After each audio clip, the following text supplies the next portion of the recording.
Buenas tardes, No, ¿cómo estás? maestro, ¿cómo le va? ¿Qué tal todo? Ahí estamos, mi Buenas estimado. tardes, buenas tardes.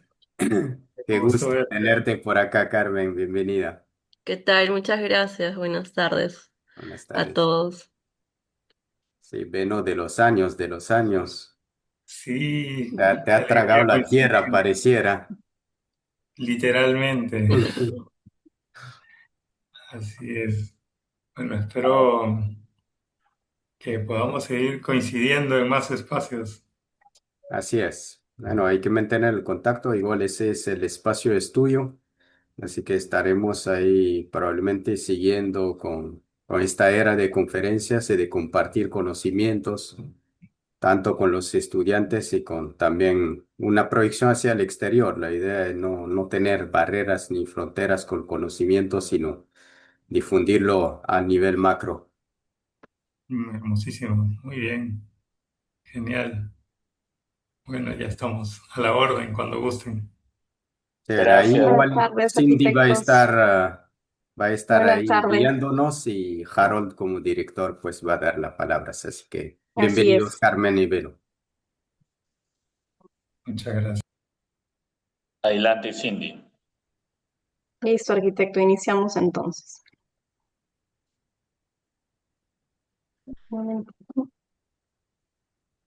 Bien. Muy buenas tardes a todos. Reciban un cordial saludo y sean bienvenidos al ciclo de conferencias 2026 FIA Sostenibilidad 360, organizada por la Oficina de Extensión y Proyección Universitaria de la Facultad de Ingeniería y Arquitectura de la Universidad de San Martín de Porres. Este espacio académico nace con el propósito de reflexionar y compartir experiencias y fortalecer nuestro compromiso con una arquitectura y un desarrollo más sostenible, contribuyendo así a la formación de profesionales capaces de responder a los desafíos planteados por los Objetivos de Desarrollo Sostenible. Saludamos de manera especial al doctor ingeniero Luis Cárdenas Lucero, decano de la Facultad de Ingeniería y Arquitectura de la Universidad de San Martín de Porres, a los señores directores de las escuelas profesionales de nuestra facultad, señores docentes, expositores, estimados alumnos y asistentes todos. Sean ustedes bienvenidos. Antes de iniciar con la conferencia, tener en cuenta las siguientes indicaciones. La ponencia tendrá una duración aproximada de 40 minutos. Al término de cada exposición, abriremos un espacio para la formulación de preguntas.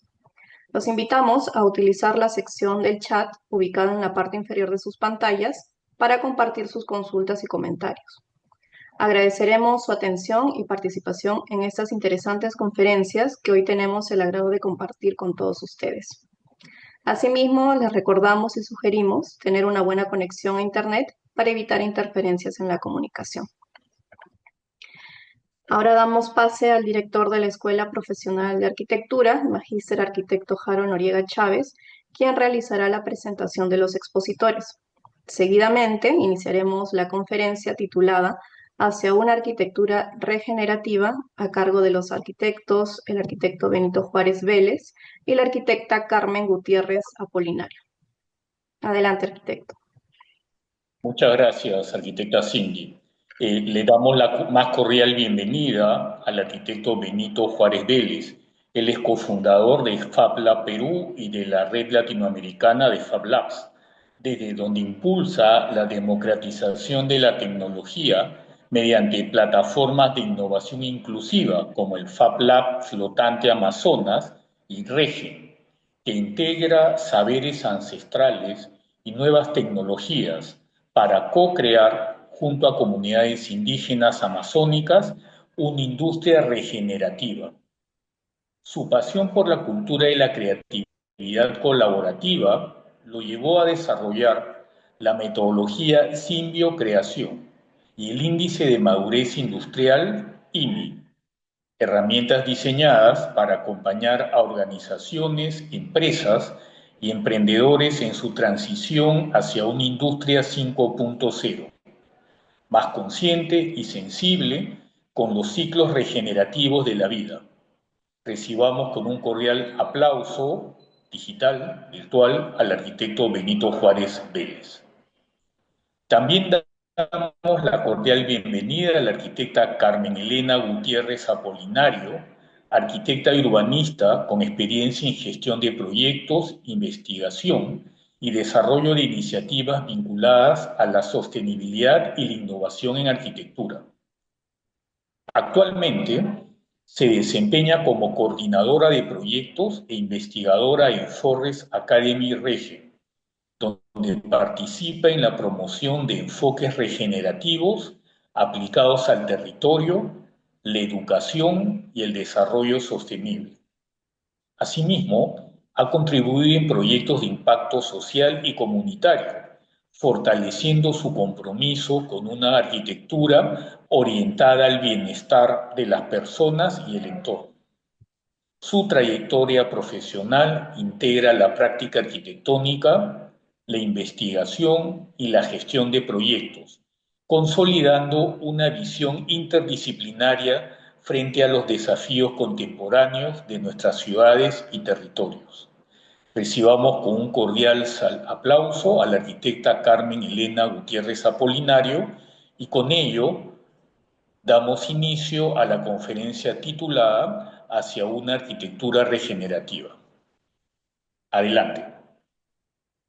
Muchísimas gracias, maestro, y muchísimas gracias por la generosa invitación a compartir desde este espacio algunas reflexiones que venimos desarrollando desde el contexto amazónico. Eh, bueno, soy Beno Juárez y nací en la Amazonía y es un espacio desde donde hemos, con el grupo FabLab, trabajado por democratizar la tecnología, pero también por conectarnos con la sabiduría profunda del bosque. Y desde esa sabiduría y desde ese contexto es que me gustaría compartir algunas reflexiones que puedan inspirar a una nueva generación de arquitectos, ¿no? Como todos ustedes, que enfrentan desafíos nuevos ante una globalización, por supuesto, con múltiples características, ¿no? Estos árboles los plantaron mis abuelos hace ya más de 50 años y hace poco mi familia me contaba que los iban a talar, ¿no? Que los iban a cortar. Y me dio mucha tristeza, en verdad, porque esto antes era un bosque, ¿no? Y ahora o eran los últimos testigos de lo que fue ese bosque con una enorme biodiversidad. Pero el crecimiento de las ciudades, implacable, pues va transformando el territorio y va reduciendo también el hábitat de múltiples otros, vamos a decir, compañeros de viajes dentro del planeta, ¿no? Como los insectos, las aves, mamíferos, etcétera, ¿no? Y dentro de mis reflexiones surgía la pregunta, bueno, ¿cuánto vale un árbol, no? Claro, si preguntamos de pronto a los compradores de madera, te podrán decir 200, 300, 500, 600 soles, a lo mejor en los casos por ahí 1000 soles por un árbol que le ha tomado más de 50 años en crecer, imagínense ustedes, y que otorga una cantidad enorme de beneficios. Y por supuesto hay múltiples aristas, ¿no? Mucha gente corta árboles no porque odien a la naturaleza, sino porque es la manera que aprendieron a generar recursos para dar amor a sus seres queridos, ¿no? Mis padres, por ejemplo, talaron muchos árboles para financiar nuestra educación y nuestra salud, etcétera, ¿no? Pero sabemos que eso hoy en día ya no es sostenible. Sabemos que necesitamos, desde cualquiera que sea el espacio que ocupemos en el ámbito profesional, generar una cultura que no tale los árboles, incluso a distancia. Muchos de nosotros podemos pensar, bueno, en mi día a día, cuando hago mis actividades, no talo ningún árbol, pero algunos estudios, ¿no? O también test, como el caso del My Footprint Calculator, ¿no? No sé si han tenido la oportunidad de realizar este test, si no, les animo a que puedan explorarlo. Permite medir cuántos planetas Tierra se requerirían si cada uno de nosotros o si cada una de las personas en el mundo tuvieran nuestros hábitos, ¿no? Y aquí para mí fue una gran sorpresa ver que en mi caso se necesitarían por lo menos 7 planetas Tierras para sostener mis hábitos cotidianos.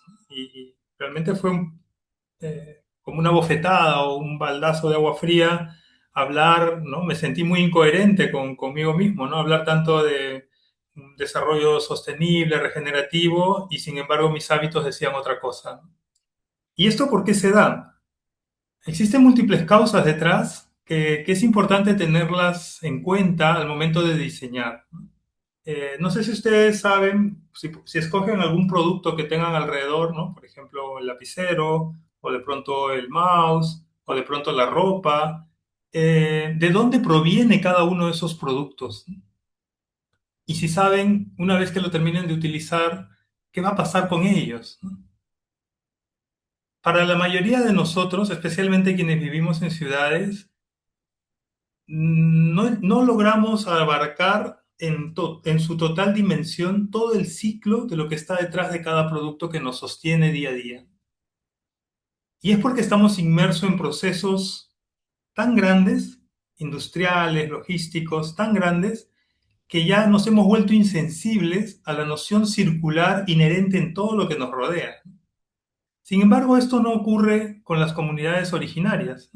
Las comunidades nativas, por ejemplo, en el caso de la Amazonía, tienen una relación simbiótica con el entorno. No es que van, depredan y les da lo mismo. Por ejemplo, algunas comunidades amazónicas, bueno, hace años atrás, antes de que las titularizaran, digamos, tenían un comportamiento rotatorio en la selva, de modo que consumían una parte, pero luego se trasladaban a otro lugar, permitían que se regenerara este territorio, pero además esparcían las semillas y generaban una, digamos, reverberancia en la biodiversidad o amplificación de la biodiversidad en el territorio donde estaban.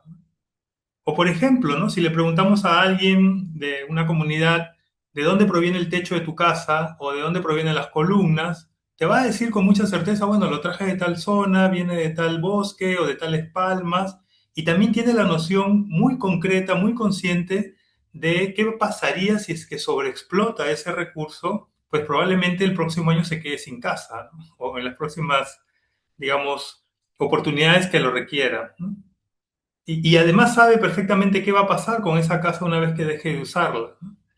Y si queremos ponernos un poco más de pronto radicales en ese sentido, de proveernos de los materiales que necesitamos para generar todo el hábitat, qué duda cabe que los suros son uno de los mayores ejemplos en ese sentido, ¿no? Aunque últimamente muchos de los materiales que utilizaban, como la totora, han sido reemplazados, ¿no?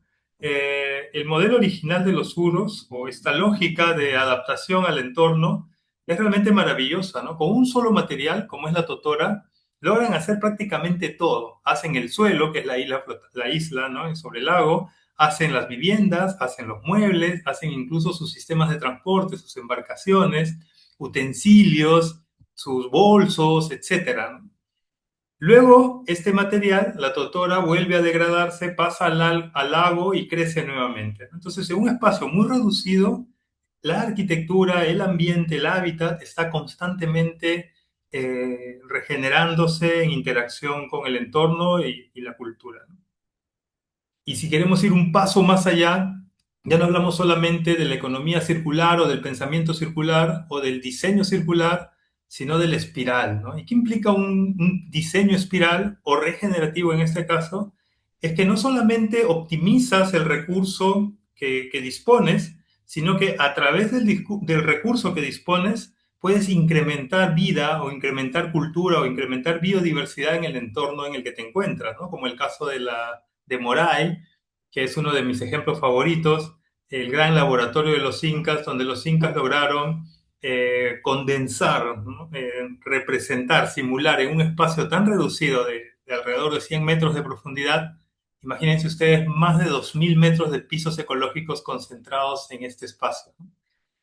Y esto le permitía a los incas explorar bajo qué condiciones una especie que ya está adaptada a un determinado piso ecológico podría crecer o adaptarse a otros. A ver, voy a hacer una pausa. Creo que hay una mano levantada, Heiser, o me pareció. Cuando gusten, por favor, con total libertad, si hay alguna inquietud, con mucho gusto podemos compartir un diálogo más interactivo. Sí, bueno, entonces lo maravilloso de Moray es que permitió a los incas expandir la biodiversidad local, ¿no? No solamente interactuar con ella o hacer un proceso de recirculación de determinados productos, sino esta simbiosis humano o cultura y natura juntas para generar una mayor diversidad cultural y biológica a la vez, ¿no? A eso le llamamos el ciclo regenerativo biocultural. Y se da porque estas comunidades originarias tienen muy presente la noción regenerativa o el sentido espiral de las cosas, ¿no? Y no sé si logran ver aquí la espiral. También en este cuadro chipivo o este tejido chipivo que es un tejido que representa mucho la cosmovisión amazónica, ¿no? Vemos cómo se representa la semilla, el árbol, las ramas, el bosque, y esta conexión que se da no solamente con los seres de este plano terrenal, sino también los seres con otros planos, ¿no? Y por lo tanto hay un respeto hacia la naturaleza que los alberga. La naturaleza es vista no como un objeto, sino como un sujeto, como un miembro más de la familia. Así es. Entonces, avanzando un poquito para...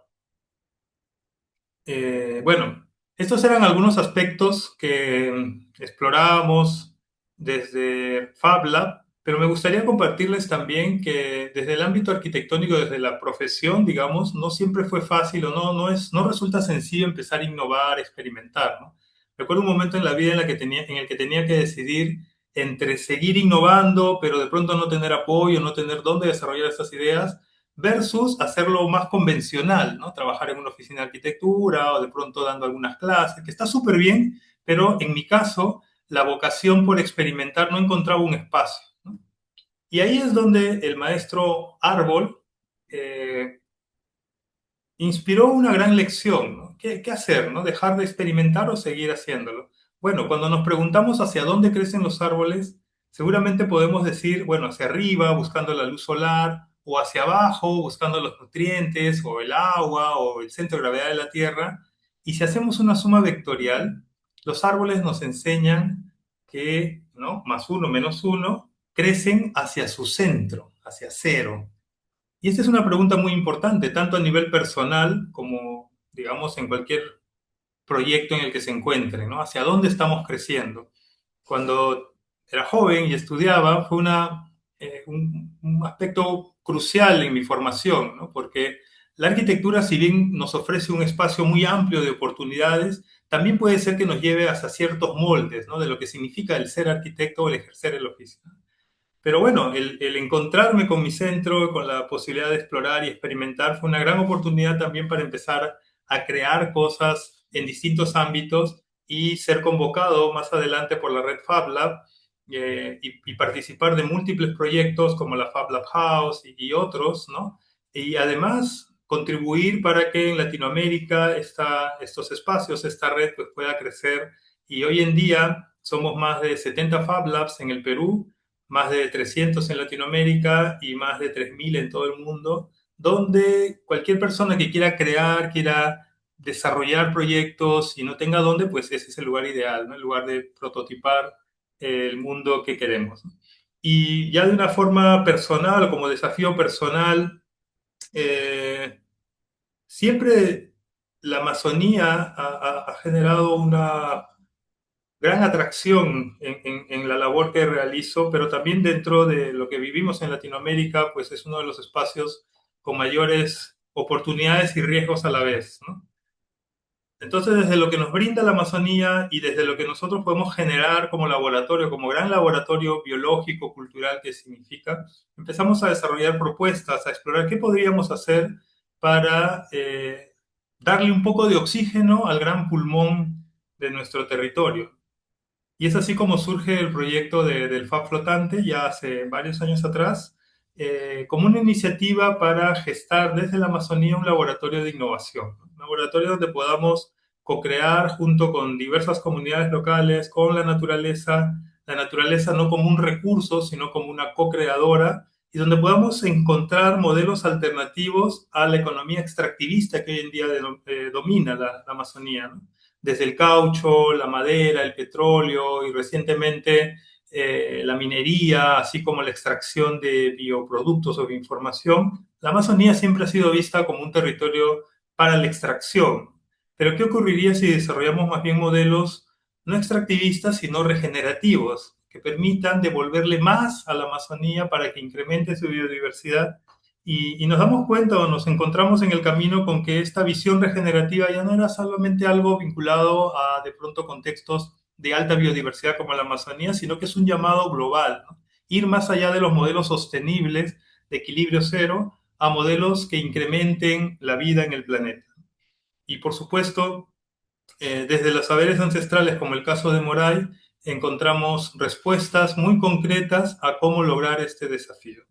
En el caso del laboratorio flotante, está concebido como un laboratorio que integra múltiples actividades que se conectan entre sí, que puede desmembrarse para llegar a comunidades más pequeñas y a la vez su arquitectura está pensada en la misma línea que Moray, ¿no? Que puede tomar recursos locales, en este caso microalgas que crecen en el río, convertir esas microalgas en un biopolímero que puede utilizarse mediante herramientas de fabricación digital como las impresoras 3D para fabricar componentes del mismo edificio, en este caso la fachada, que luego puede, después que cumple su ciclo de vida, retornar al río sin afectarlo, ¿no? Y más bien nutriendo una nueva generación de algas, ¿no? Todo esto totalmente inspirado en lo que Moray y la isla de los Uros significa, ¿no? Este tipo de iniciativas las estamos explorando con múltiples tecnologías en múltiples contextos. Carmencita nos compartirá más adelante la gran investigación que vienen realizando en nuevos materiales, con recursos locales, con sabiduría ancestral y también con nuevas tecnologías. Y bueno, para finalizar me gustaría compartirles, a ver, voy a ir un poquito por aquí adelante. Ya, ¿no? Parte de estas iniciativas, aquí está, ¿no?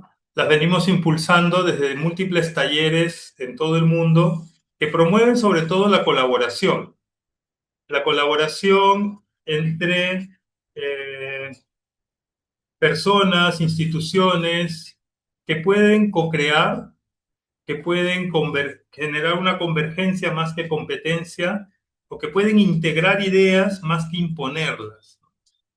El aspecto colaborativo sin duda es un punto clave si queremos desarrollar proyectos no solamente a nivel de nuestra especie, sino interespecie, ¿no? Cómo incorporamos otras especies también dentro del diseño, y es algo que dentro de Regen estamos explorando justamente con el Forest Academy, ¿no? Que es un programa de entrenamiento para poder co-crear con la naturaleza y aprender con ella, digamos, en múltiples aplicaciones. Desde el FAC Flotante también hemos venido haciendo algunas iniciativas puntuales, ¿no? De cómo llevar tecnología a comunidades diversas para que puedan desarrollar sus soluciones, para que puedan no usar tecnología, sino crear tecnología.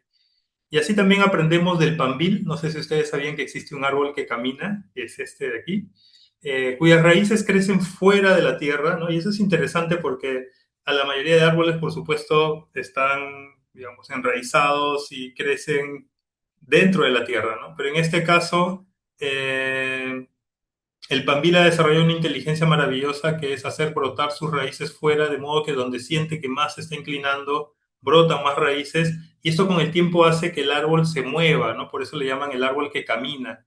Y lo maravilloso es que utiliza la fuerza que busca tumbarlo para avanzar. En ese sentido, en la Amazonía tenemos múltiples fuerzas que están depredándola y que están extinguiéndola, pero la principal extinción es la extinción de los sueños amazónicos, que están contenidos en sus jóvenes, en sus niños, que buscan simplemente salir de ahí, ¿no? La gran mayoría, más del 90%, si tuvieran la oportunidad, pues se irían. Sin embargo, hablamos de un territorio mágico, maravilloso, con un gran potencial. ¿Cómo hacemos para revertir este sentido desarraigo, ¿no? que hay en los sueños amazónicos o extinción de sueños amazónicos. Eh, y bueno, esto ha motivado el proyecto Regen, que es un proyecto que nace con comunidades amazónicas, especialmente de la zona central, pero hoy en día venimos trabajando en múltiples contextos, en la selva norte, en la selva sur. Y claro, uno puede decir, pero yo estoy en la ciudad, ¿no? ¿Cómo esto me llega a mí o cómo puedo involucrarme o de qué manera puedo aplicar esto también de pronto en las metrópolis o en otro tipo de contextos? Pues lo más importante es la sabiduría que podemos rescatar, ¿no? Por ejemplo, la naturaleza no vista desde la perspectiva de un objeto que podemos usar y explotar, sino desde un sujeto, como nos lo enseñan las comunidades originarias. Las comunidades originarias nos hablan de considerar a la naturaleza como un miembro más de nuestra familia, de nuestro entorno. Imagínense ustedes, ¿no? Lo que implicaría para la arquitectura ya no solamente diseñar para el ser humano, sino diseñar, porque todo edificio está inserto en un ecosistema que querramos o no va a impactar en otros usuarios invisibles, si se quiere, ¿no? Que son desde las aves, los insectos, etcétera, ¿no?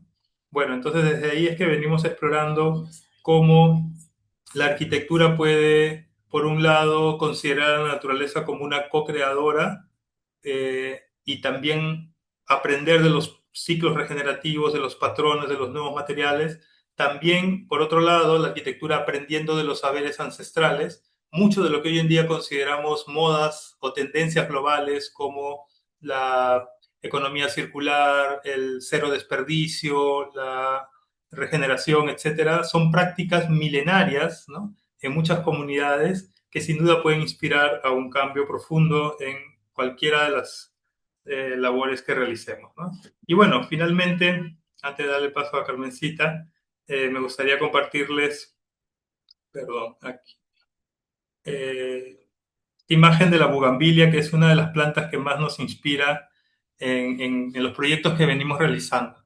No sé si saben ustedes qué es lo que hay que hacer para que la bugambilia florezca. Cuando me hicieron esa pregunta, yo pensé que había que, mi respuesta directa fue, bueno, hay que abonarle, echarle más agua. Pero lo que nos comentó la maestra Bárbara Montoro, es una paisajista, arquitecta paisajista, era que si hacíamos eso, lo más probable es que la bugambilia brote más hojas, no más flores, ¿no? Para que la bugambilia florezca hay que quitarle el agua, ponerla al mínimo, Hay que llevarla a la planta estresarla. a un estado de estrés, ¿no? Cuando la planta se siente estresada, cuando siente que va a morir, en ese momento saca sus mejores flores. Así que mi invitación especialmente a jóvenes arquitectos, ¿no? Futuros colegas o colegas ya, es justamente mantener esa resiliencia que la bugambilia nos enseña, que en los momentos de mayor adversidad personal y planetarios, ¿no? Como los que vivimos hoy en día, pues sean nuestra mayor motivación para brotar nuestras mejores flores. Muchísimas gracias y me gustaría darle el pase a la maestra Carmencita. Gracias, Benito. A ver, compartimos.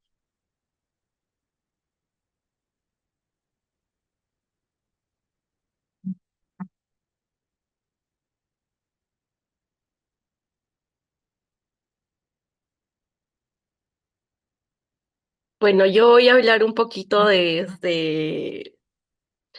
como mencionábamos en el título, hacia una arquitectura regenerativa. Justo andamos en el camino desde Rege. Bueno, yo tengo el privilegio también de ser de selva central, de ese tipo. Y digo privilegio y también en el sentido que siempre que converso con Beno y con muchas personas, porque he tenido la gran oportunidad de volver a trabajar de donde soy. Como muchos de ustedes también salí a estudiar fuera, pero he tenido la oportunidad de regresar y más allá de regresar es el poder trabajar y el poder pertenecer a Regen y Fab Lab, ¿no? Que venimos trabajando. Entonces me preguntaba desde una mirada de la Amazonía, que es un territorio que desborda, Sí, bueno, desborda en agua, en ríos que se multiplican como venas del continente. Bueno, acá hay algunos ríos donde hemos venido trabajando, como mencionó Beno, ¿no? Tenemos al río Tambo, que se encuentra en Junín, Satipo, el río Italia en Iquitos y el río N, ¿no? También la selva y la Amazonía desborda en biodiversidad, con miles de especies que aún no hemos conocido, ¿no?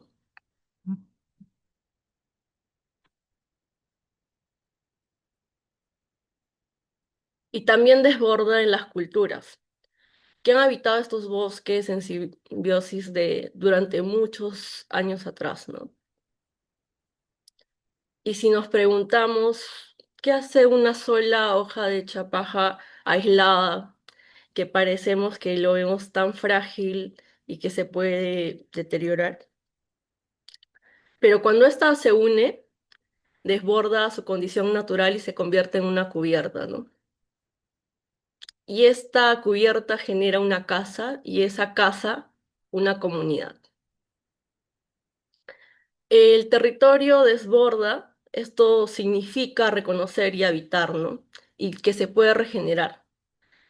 Y regenerar en un sentido de una arquitectura que tiene un papel en este proceso. Entonces, la Amazonía nos da cada material que desborda en su condición física. Esto ya no es una materia, sino es una cultura, es una técnica y es memoria. La arquitectura que surge ahí nos recuerda todo lo pequeño que puede unir con la sabiduría, saberes ancestrales, cultura, y esto transformarle a un acto colectivo y regenerativo. Y ahí nos preguntábamos nosotros, ¿en regenerar es igual a dialogar? Pero este diálogo viene entre lo ancestral y lo emergente. Y también nos recordaba las tres inteligencias, ¿no? La inteligencia ambiental, ancestral y artificial. Pero esto no busca competir, ¿no? Nosotros actualmente, como ven acá en el mapa que tenemos en toda la selva central, para ser más exactos, hemos podido, con la búsqueda de democratizar tecnología, no competir, sino co-crear, no competir a un nivel de tener laboratorios. Como siempre digo, el mayor laboratorio y el mayor privilegio que tenemos es el laboratorio del bosque. Y justamente eso es lo que co-creamos con las comunidades, ¿no? El poder vincular a este laboratorio que genera más que un laboratorio que podamos poner, ¿no? Más que una tecnología, sino que busca generar, co-crear y democratizarlo. Podemos ver algunos laboratorios que encontramos desde el centro de Junín, que es de Satipo, y se va expandiendo hasta la parte del límite en Betania. Pero ¿qué buscamos con estos laboratorios del Forest Lab? Tenemos 6 puntos en esto que es la parte de lo ancestral, el Biola, y lo que hablaba de co-crear, digitalizar la parte de ecología y con el Fab Lab. Pero estos no buscan competir, ¿no? Sino buscan co-crear, compartir, centralizar actividades, documentar, pero de una forma con respeto. No quiere decir que, como dice Beno, si encuentro un árbol y necesito sacar sus recursos, tal o todo, ¿no? Sino más bien desde una forma responsable que yo pueda usar. Y esto busca co-crear juntamente con estrategias de los laboratorios del Forest Lab, que es una herramienta que puede brindar tecnología sin dejar de lado los saberes ancestrales, ¿no? O sea, esta es una herramienta que puede más bien ayudar a mejorar con las tres inteligencias que estamos generando. Pero ¿qué pasa cuando tenemos una vivienda, ¿no? La vivienda es un elemento, es algo donde nosotros estamos, pero esto puede componerse de una cubierta, de la estructura de la cubierta, de columnas, herramientas y pisos, ¿no? Pero desde una mirada regenerativa nosotros nos preguntamos, ¿cómo puede mejorar esta cubierta? ¿Qué le podemos dar para que dure más? qué podemos hacer para impermeabilizar, sin perder esta conexión con lo natural, estos conocimientos ancestrales de construcción dentro de las comunidades nativas, ¿no? Sabemos que estos techos de palma resisten lluvia, resisten radiación y también pesos, vientos y así. En la búsqueda que comenzábamos, buscando nuevos resultados sin dejar de lado lo ancestral.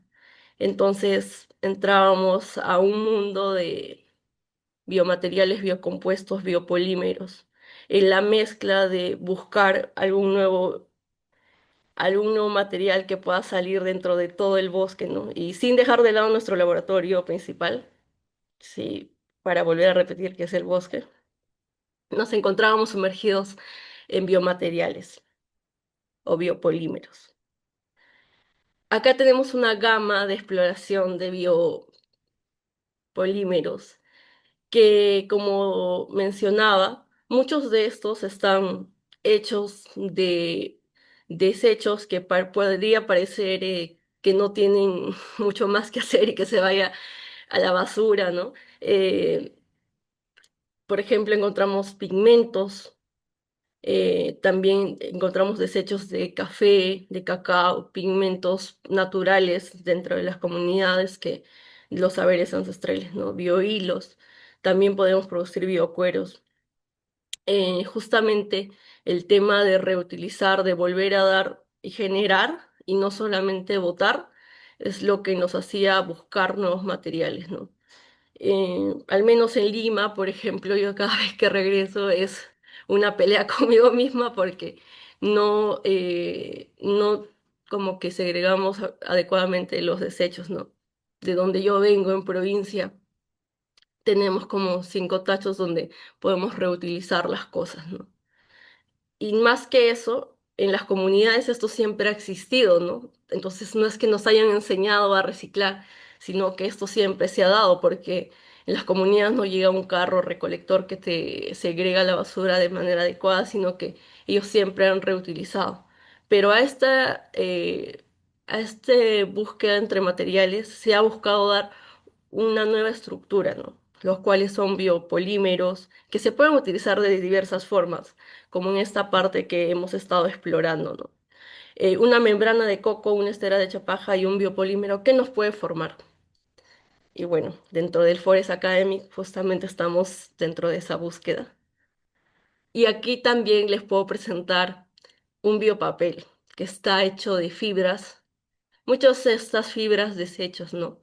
Donde muchas veces sembramos, cosechamos y los tallos simplemente vuelven a ser algún, algo para la tierra, ¿no? Pero esto puede darse un giro de 360, como dice la conferencia de ustedes, y volver a hacer algo, ¿no? Como un papel, y este papel puede generarse desde muchas cosas, ¿no? Dentro de esto también hemos estado trabajando en ello. Pero más allá de esto, es la unión que tenemos, ¿no? Todo lo que va co-creando. Y esto significa los labs. En este caso acá, en un ejemplo que tenemos que estamos trabajando dentro del Forest Academy, un mariposario. Pero cómo estas técnicas constructivas se van adecuando con los ciclos de vida, por ejemplo, de estas mariposas y la combinación de nuevos biomateriales o nuevos materiales que queremos buscar desde nuestro laboratorio, ¿no? Ancestral. Eh, Aquí podemos ver la preparación de un biomaterial dentro de una comunidad nativa y también vemos como la exploración, ¿no? Nosotros hemos venido desarrollando una plataforma que es la que voy a compartir por el chat también, que es Regen, ¿no? Es la página web que tenemos dentro de el desarrollo. Lo voy a poner acá en el chat para que puedan ir explorando. Sé que nos quedaría corto el tiempo para poder mostrar todo lo que hemos estado realizando y me quedaría muchas horas conversando de todos los tipos de biomateriales que hemos estado explorando, como también las fibras y los biopapeles y mucho más allá de esto los compuestos. Pero Dentro de esto tenemos la línea de biomateriales. Les invito igual, lo dejé ahí en el chat para que puedan revisar y acá pueden ver toda la metodología que tenemos. Entonces, desde el Forest Academic y Regen hemos desarrollado una plataforma para que puedas desarrollar tu biomaterial desde cualquier parte del mundo, por así decirlo. Tienen que registrarse y podemos generar y nos va a dar un preliminar de este biomaterial con lo que tú quieras, ¿no? Por ejemplo, nosotros nos vamos a crear un tipo de biomaterial. Podemos elegir qué queremos, ¿no? De acuerdo a lo que queremos investigar, a lo que queremos proponer, a lo que queremos co-crear desde la arquitectura o desde cualquier otro punto, ¿no? Podemos tener bioplásticos flexibles, rígidos, comestibles, un biotextil, un biocompuesto. Y también podemos elegir el material, qué tanta flexibilidad, si queremos que sea impermeable como para un techo, como lo que hemos estado investigando, ¿no? Le podemos dar un nombre a nuestro biomaterial y mucho de esto también importa las condiciones ambientales, ¿no?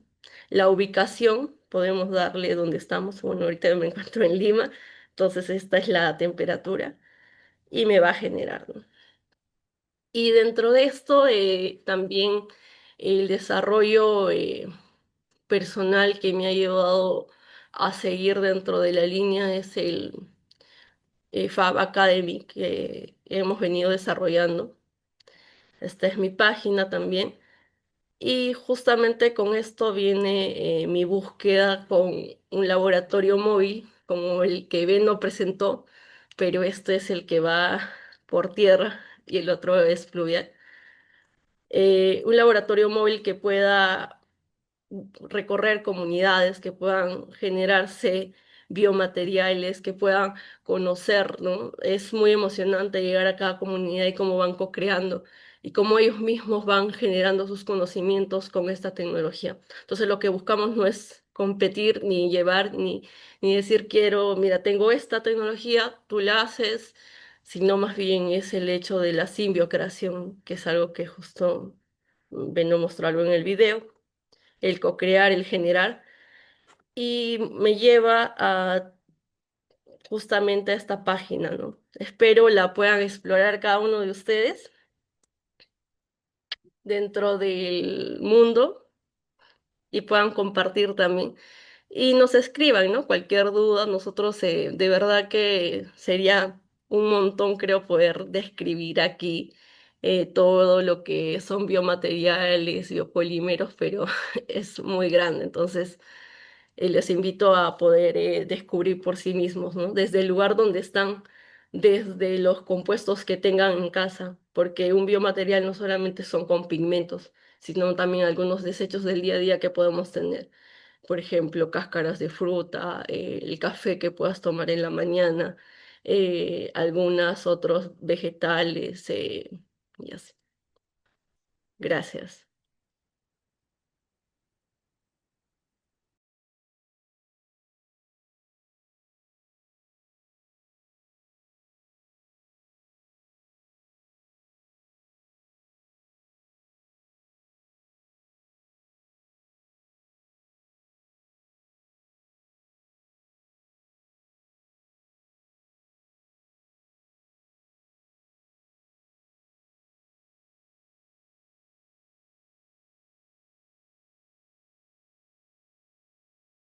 Disculpe, arquitecto Harold, Cindy.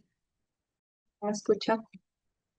Bien, agradecemos la excelente exposición de los arquitectos Benito Juárez Vélez y Carmen Gutiérrez Apolinario y damos inicio a la ronda de preguntas. Para este fin está habilitado el chat para quienes quieran participar, dejar su consulta, algún comentario.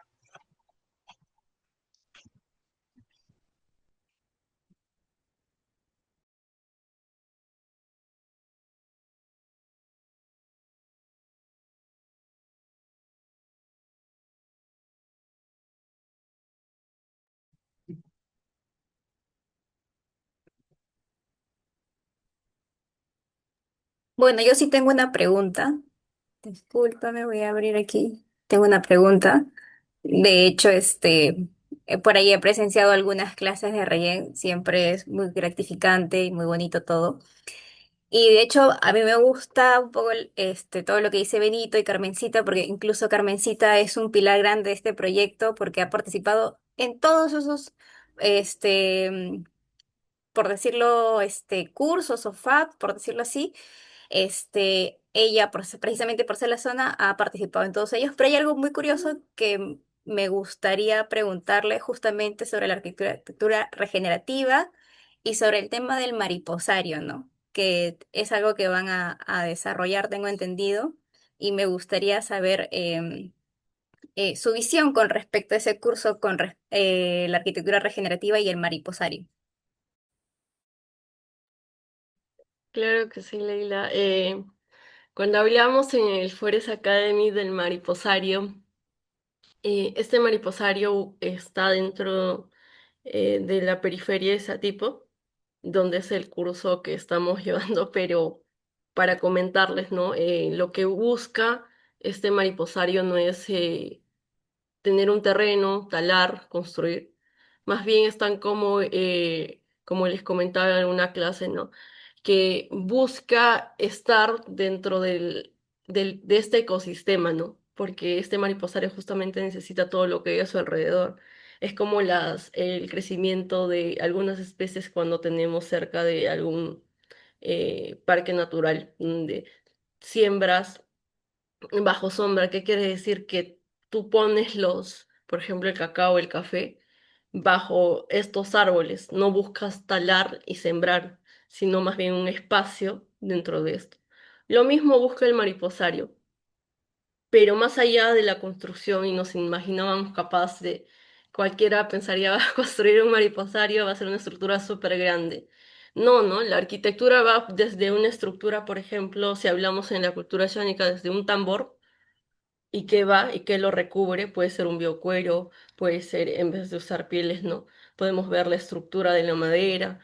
Y lo mismo va en el mariposario, ¿no? El poder co-crear junto a José, que es el responsable del mariposario, pero no buscamos una arquitectura que va a ir y va a construir algo grande, sino más bien a co-crear con él, a buscar las necesidades, a ver desde nuestro aporte con el Biolab, desde el Forest Academy, en generar algunas, no sé, soluciones a los problemas que hay en el mariposario, pero no de una forma que yo vengo a imponer, ¿no? Sino que ha sido todo un estudio, toda una recopilación de información.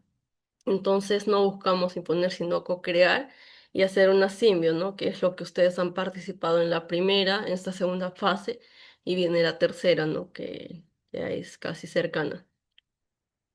No sé si Benito tenga alguna... Sí, gracias Leila por la pregunta. El primer aspecto a considerar o por qué diseñar un mariposario tiene que ver con rescatar una especie en extinción, ¿no? Una de las principales motivaciones que tenemos en el grupo es cómo desde el diseño rescatamos biodiversidad y lamentablemente las mariposas se están perdiendo, ¿no? Las mariposas son monógamas interespecie, se casan con una sola planta y si eliminas esa planta ya no se pueden reproducir, ¿no? Y eso es lo que está ocurriendo lamentablemente con la agricultura, ¿no? La agricultura está reemplazando biodiversidad por monocultivo, como sabemos. Entonces muchas mariposas se extinguen y no sé cuándo ha sido la última vez que vieron una mariposa, ¿no? Yo hace muchos años, si no voy a la selva, en las ciudades no las encuentro, ¿no? Entonces, el primer objetivo de este autoencargo tiene que ver con rescatar una especie.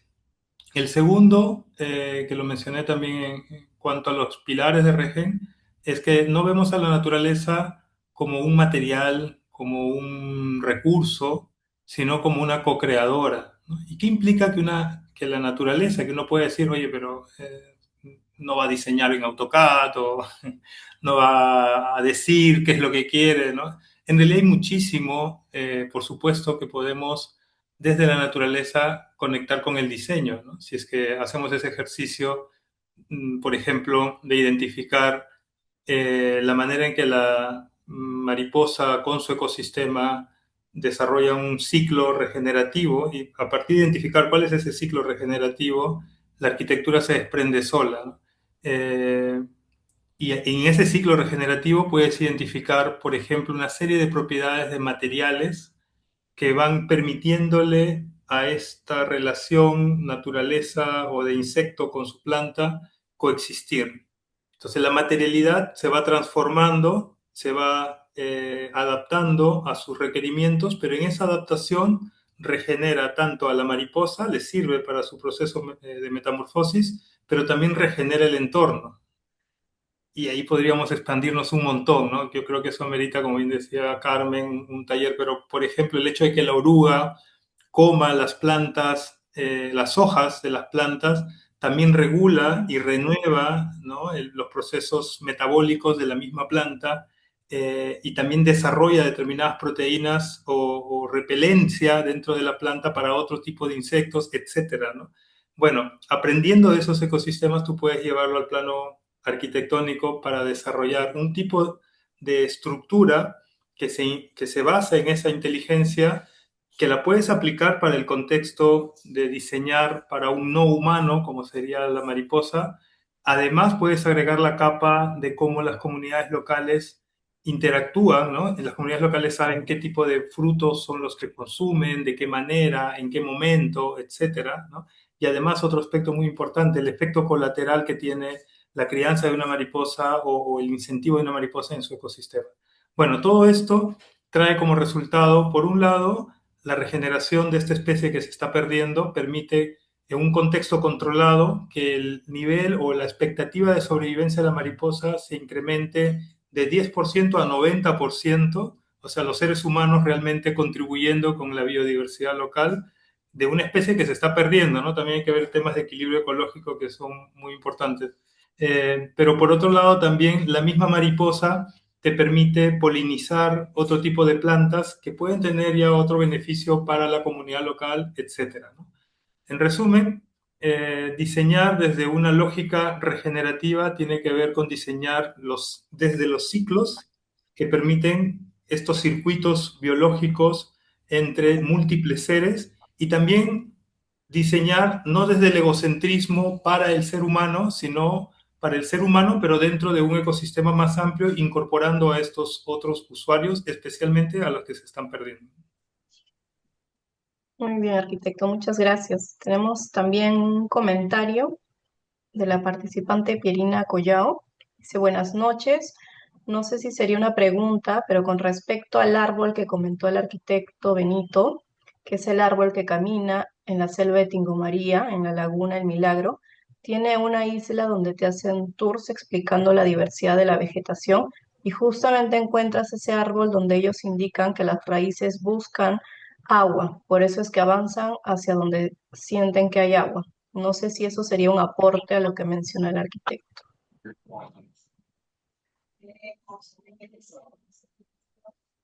Sin duda, qué genial lo que comentas. Si me permiten, les comparto un detalle más respecto al Pambil, que nos ha servido también como inteligencia, o espero que también les sirva como inteligencia para inspirarse en otras aplicaciones, ¿no? Por ejemplo, si hacemos eh, un análisis a nivel microscópico de por qué es que esta planta crece de esa manera, vemos que dentro de sus células tienen una especie de pequeño organito. Imagínense ustedes que tienen un globo y adentro tienen una pelotita de ping-pong.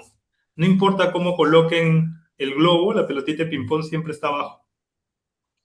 Es un sensor que tiene la célula para decirle al árbol hacia dónde crecer. Eh, Imagínense aplicar ese tipo de conceptos y tecnologías, por ejemplo, para las viviendas en pilotes, ¿no? Estas viviendas cada 2, 3 años tienen que cambiar los pilotes. Imagínense ustedes, cambiar los cimientos de su casa cada 2, 3 años, ¿no? Lo que esto significaría. Sin embargo, esta inteligencia del Panbil podría servir para que las viviendas amazónicas, que se encuentran, especialmente las que están en las riberas, ¿no? En suelos muy erosionables, digamos, puedan, por ejemplo, desarrollar un sistema, y ese es un proyecto que trabajaron unos estudiantes, eh, que les permita que sus cimientos justamente se vayan adaptando a la transformación del entorno, ¿no? Y así podríamos ver una serie de otras inteligencias que en este caso, bueno, fusionan también fabricación digital con materialidad local, con inteligencia artificial en los casos de los proyectos que estaba viendo, mostrando Carmencita. Pero una vez más, volver a la naturaleza no como un recurso, sino como una maestra, por supuesto, en todo el sentido, y también cómo la labor de la arquitectura puede ayudar a incrementar biodiversidad planetaria. Perfecto, arquitecto, muchas gracias. Reiteramos también las felicitaciones por parte del arquitecto Jean Barnet y el arquitecto Fausilla Bram. Felicitaciones, Beto, Carmen, que mejor que encontrar inspiración en la naturaleza, sabia decisión y grandes lecciones de resiliencia. Y otras felicitaciones por parte del arquitecto Jaro Noriega. Felicitaciones por esa visión integradora de la naturaleza y la arquitectura. Muy bien. Entonces, agradecemos a todos los participantes por su atención y por su activa participación también. Estimados expositores, asistentes todos, a nombre del decano de nuestra facultad, agradecemos la valiosa participación del arquitecto Benítez Juárez Vélez y la arquitecta Carmen Gutiérrez Apolinario. A continuación, hacemos entrega del respectivo certificado digital otorgado al arquitecto Benito Juárez Vélez. Muchas gracias, arquitecto. De igual manera, hacemos entrega del respectivo certificado digital a la arquitecta Carmen Gutiérrez Apolinario.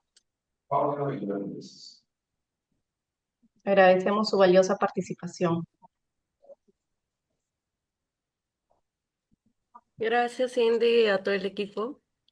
También el agradecimiento desde la parte de Veno, ¿no? Que ahorita seguro está en el Forest Academy. Gracias. Bien, arquitectos, muchas gracias por su valioso tiempo y por compartir con nosotros también su experiencia y conocimientos. Ha sido un honor contar con su participación y esperamos tener la oportunidad de volver a coincidir con ustedes en futuras actividades. Les deseamos muchos éxitos y que tengan una excelente noche. Con esto damos por terminada la conferencia y la esperamos para la siguiente. Gracias.